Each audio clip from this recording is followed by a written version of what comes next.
Welcome to McPlum, simple solutions served daily. In this video, I will explain how to get a Kraken in Sea of Thieves. First, understand that a Kraken encounter is a random event.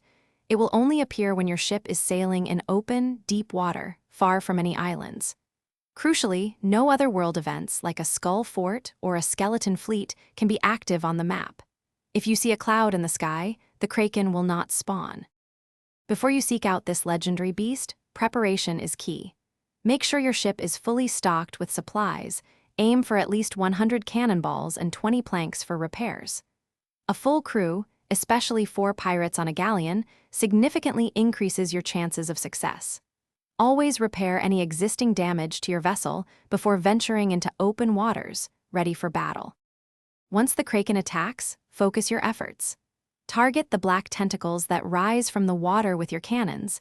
Each tentacle requires several hits to defeat. Prioritize repairing any holes in your ship, especially those below the waterline, to avoid taking on too much water.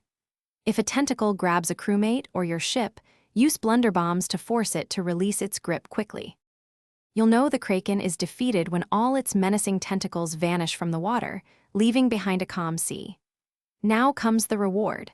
Collect the valuable loot, which typically includes several chests, skulls, and other treasures, all floating on the surface. Be quick and stay vigilant, as other pirate crews might be drawn to the commotion and attempt to steal your hard-earned riches. Thanks for watching. Stay juicy and subscribe.